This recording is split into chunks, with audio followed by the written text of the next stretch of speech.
है कि उन्होंने 1 एकड़ से लेके 7 से 8 एकड़ में अपना हॉर्टिकल्चर किस तरीके से डेवलप किया, वो भी नेचुरल फार्मिंग के थ्रू।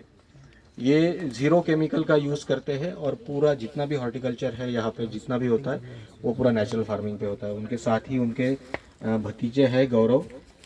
गौरव सर इधर, गौरव आइए आइए। तो गौरव भी हमारे साथ है। लास्ट ईयर तक गौरव जो है वो बीएससी एग्री है और फुल्ली फार्मिंग प्रैक्टिसेस में एक्टिव थे और अभी रिसेंटली 6 महीने पहले उनको गवर्नमेंट जॉब में वो ज्वाइन हुए हैं। तो ये भी बहुत अच्छी बात है, प्रैक्टिकल अनुभव लेके वो गवर्नमेंट जॉब में गए हैं। तो मैं दोनों से ही रिक्वेस्ट करूँगा गौरव और मंगरूकर काका से कि उनकी जो जर्नी है 1 एकड़ से जो शुरुआत हुई थी उनकी, वो हमारे सबके सामने रखे। मंगरूळ का आपल्या इथे 13 ते 14 स्टेटचे वेगवेगळ्या स्टेटमधनं पार्टिसिपंट आलेले आहेत आणि हे जाणून घ्यायला आलेत की बजाज फाउंडेशनच्या थ्रू आणि इथल्या शेतकऱ्यांच्या माहितीने त्यांनी जे जे काम इथे उभं केलं आहे त्याची माहिती घ्यायला आले।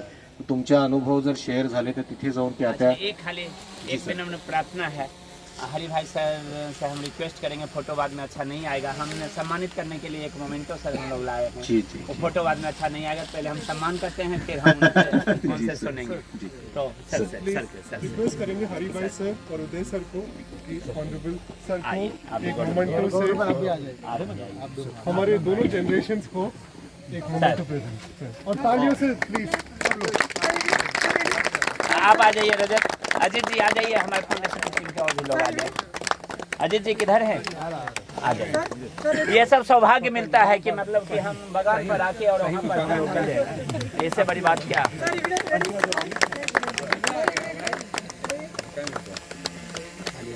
सॉरी क्षमा प्रार्थना, बाद में फोटो नहीं आता है। हम इसको जाके ऑफिस में लगाएंगे और हम लोग बोलेंगे कि देखिए हम आज मंगरू काका के फेस से आए हैं। और रिसेंटली ही हमारे चेयरमैन साहब, रिस्पेक्टेड चेयरमैन साहब भी इस फार्म को विजिट करके गए हैं। काफ़ी अप्रिशिएट किया साहब ने इस काम को और आदरणीय हरिभाई सर और चेयरमैन सर, महेंद्र सर तीनों साथ में थे। अपूर्व साहब सर भी 2 बार यहाँ विजिट कर चुके हैं और काफ़ी इनके कामों को उन्होंने अप्रिशिएट किया। तो मैं गौरव और मंगरूकर काका से रिक्वेस्ट करूँगा कि उनकी जो जर्नी है वो सभी के सामने शेयर करें। थोड़ा गौरव जी थोड़ा सा हिंदी में थोड़ा बात करेंगे। नमस्ते सबको, मैं गौरव मंगरूळकर। नमस्ते नमस्ते, एक बार जोर से आवाज दीजिए। नमस्ते नमस्ते नमस्ते। सो इनिशियली हमने ये प्लॉट इस्टेब्लिश किया था। ये प्लॉट में लगभग 500 पेड़ लगाए थे जिसमें बजाज फाउंडेशन का हमको सपोर्ट था। इनिशियली 3 साल तक ये फसल नहीं देते तो हमने इंटर क्रॉपिंग की थी। यहाँ तूर लिया था और प्योरली ऑर्गेनिक बेस पे तूर लिया था इंटर क्रॉपिंग पे, और नेक्स्ट ईयर चेंज करके वहाँ हमने कैप्सिकम लगाया था, रेड चिली।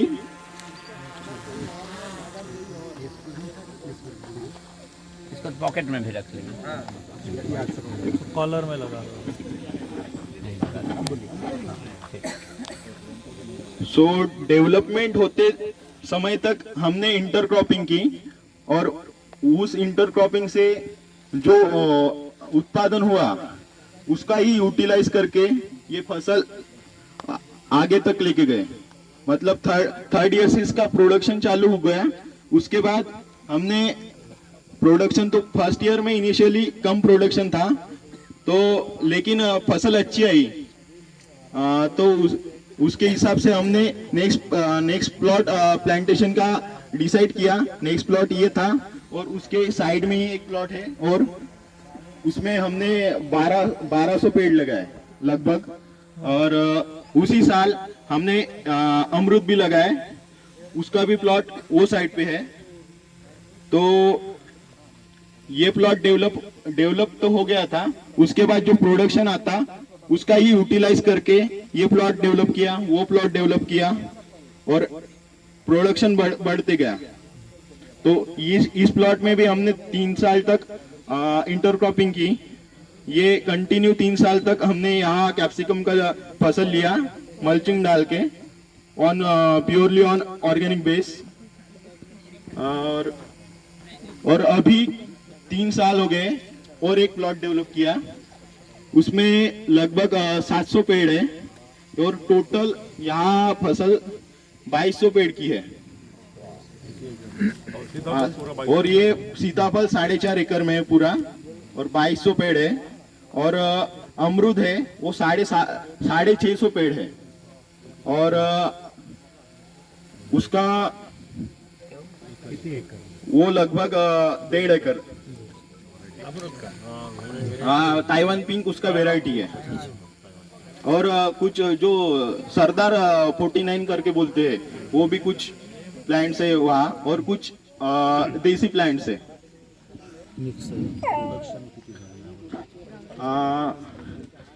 इस साल का लगभग प्रोडक्शन 10 टन तक गया और उसका मार्केट रेट लगभग 60 रुपए से 90 रुपए तक मिला।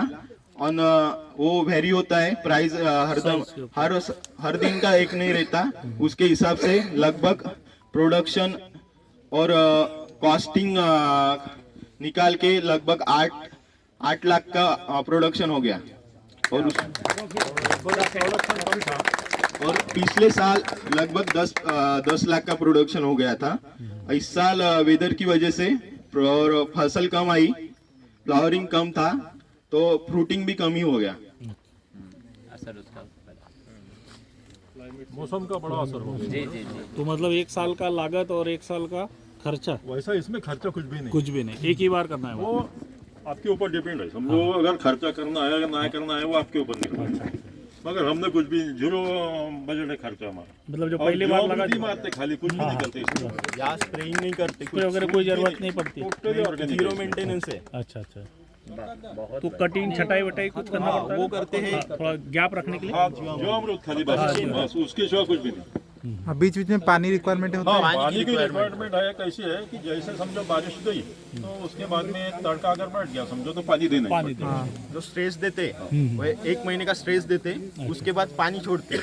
लास्ट महीने में जो समझो फ्लोरिंग रही वो अगर कैच होती है समझो तो वो फल पालने के वास्ते जो अभी अपने इसमें फल है वो, तो वो पालने के वास्ते समझो अपने को इरिगेशन करना ही पड़ता है, बगैर उसके जमते नहीं।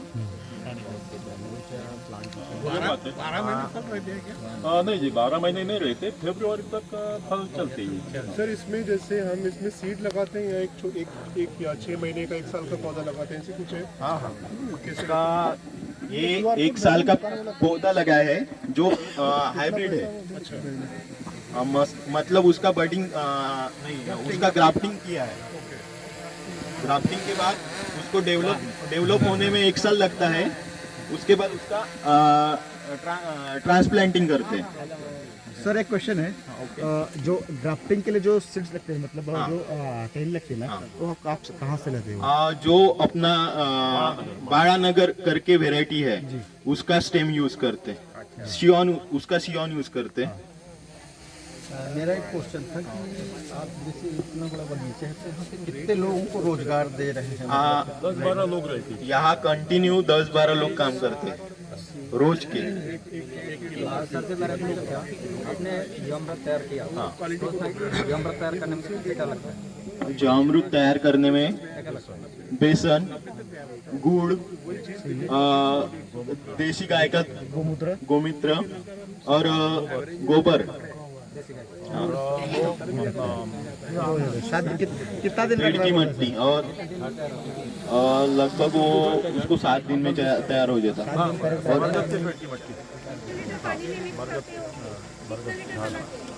पूछिए एक सवाल है इनको। आप जो जीवामृत बनाते हैं कितने सारे पेड़ के लिए, कितना लीटर पहले बनाते हैं और कैसे? 1000 लीटर की क्वांटिटी रहती है हमारी।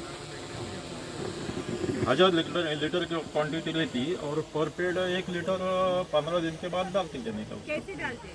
ड्रेंचिंग करते हैं। ड्रेंचिंग करते हैं, ड्रिपर से ड्रिप से भी डालते हैं। ऑटोमेशन है पूरा। ब्लॉक नहीं हो जाता वो ड्रिप? नहीं, वो फिल्टर छान के करना पड़ता है सब, पूरा छान के अगर किया वो समझो मटेरियल तो वैसे की वैसे ही नहीं लगाते। और उसका उसका spray भी करते हैं। ये करते, छान लेते, ड्रम में फिल्टर करते उसको, उसके बाद उसका यूज करते, वेंचुरी से उसको छोड़ देते। लेकिन फिल्टर करने में तो ज़्यादा टाइम जाता होगा आपका। नहीं, एक खाली ड्रम लेने का और वो ट्रांसफर करने का इधर ऊपर चलने लगाने की, उससे वो फिल्टर हो जाता। जो वेस्ट मटेरियल है उसका यूटिलाइज कर सकते दूसरी इसमें।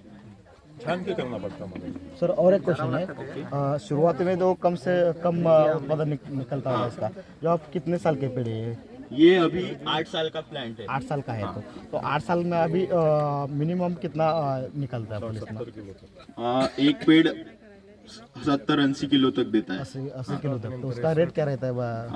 रेट वैरी होता है 60 रुपए से 90 रुपए तक। स्टार्टिंग में हमको अच्छा रेट मिला, उसके बाद कैसे प्लांट्स जो नर्सरीज है वो डेवलप होती गई, तो उसके वजह से रेट कम हो गया थोड़ा सा। और उसमें क्या है कि पहले तो एक पूरा सा फल एकदम से नहीं निकलते आप, नहीं, तो उसका कितना दिन का हार्वेस्ट का टाइम रहता है? 3 दिन बाद हार्वेस्टिंग। 3 दिन बाद। वीक में 2 हार्वेस्टिंग हो जाती है। कितने दिन चलता रहता है वो? जनवरी तक चलता। 1 महीना पूरा। जनवरी फरवरी तक। एक सवाल है, जैसे अभी फल बड़ा होने के बाद में बहुत सारे फल झाड़ पर भी पक जाते हैं, तो ऐसे समय पर बाजार में अगर यदि लेकर जाना है तो बाजार में कच्चे फल लेकर जाना पड़ता है। तो ये सूखे जब फल पक जाते हैं तो इसको कैसे आप इसको पकड़ के कैसे रखते हैं फिर? ज्यादातर वो सब आपके ऊपर निर्भर है। जैसे समझो निगरानी करनी पड़ती है कि फल कब तक निकलना है उसको, तो उस हिसाब से फल निकलना पड़ता है। पकता ही नहीं फल, और पक गए समझो तो जो समझो रिलेटिव्स है अपने उसको बांट देते हैं। खाओ भाई, खाओ और खाओ, खाओ और खाओ, ऐसा काम। सर ऐसा भी हो सकता है ना, तो ये हर बात समझो फल में अपने जेब में ही गिरेंगी वो बात नहीं, वो बांटने ही पड़ता है इसमें। अभी मैंने देखा है, मार्केट में देखा है, मैंने मार्केट में बहुत बार मैं गया तो ये देखा है कि फल जैसे आ गया ना। हाँ